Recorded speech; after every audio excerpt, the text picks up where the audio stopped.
All right, so here is another Tell Me Pasta story. And yeah, this is basically, uh, I know this is going to be in confession. It's probably going to be messy people. So, sister hates me for sleeping with her husband. And yeah, you can tell up the bat that the person writing this letter is not someone of good repute. Dear Pastor, I'm a 40-year-old woman and I have children. For me, life has been hard, rough, but I'm a hard worker. The men I was hoping to help me used me, and I brought shame on my children by having a sexual relationship with one of my brothers-in-law. I couldn't deny that I was having an affair with them because, get this part, because my sister caught us having sex and she did not hold it down. And sister basically said, I'm going to get you back, bitch. She scandalized my name to everyone in the neighborhood. Everyone cursed me. The only person who did not curse me was my mother. Even after I was disgraced, this man and I continued for a while. Yeah, this shows what a kind of a morally unsavory person this woman is.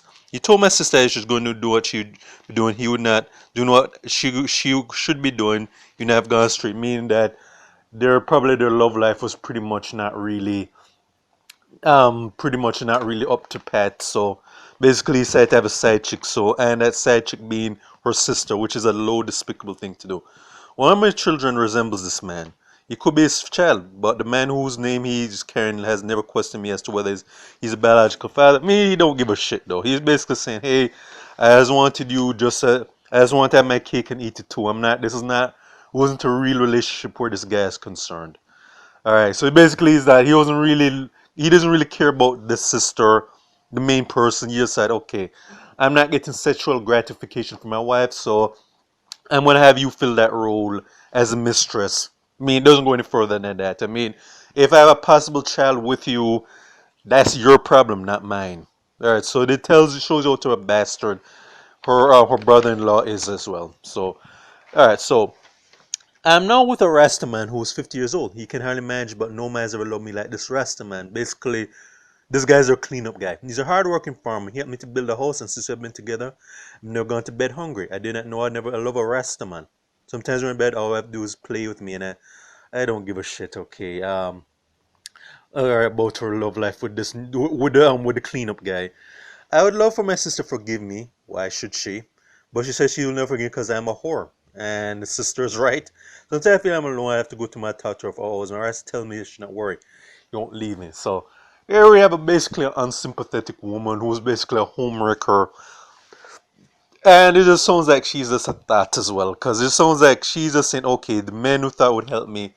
Basically, she was with these men for convenience purposes. And it's likely that these guys probably either played her right back or they saw what kind of person she was and said, yeah, I'm kicking you to the curb. Alright, so that's basically it. And the fact that she's low enough to sleep with her sisters, man, yeah, this is someone who is basically a home wrecker, someone who does not care about who was so disrespectful that she pulled that. I mean, like, and the thing is that the brother-in-law is no better because he's a piece of work himself. Because I don't know state of the state of relationship with the other sister, but they could have gone to marriage counseling or just break up and find a new woman. But the fact that he's sleeping with her sister, his wife's sister, yeah, that shows that he's pretty low down himself too. And I can pretty much say that him and this main woman deserve each other.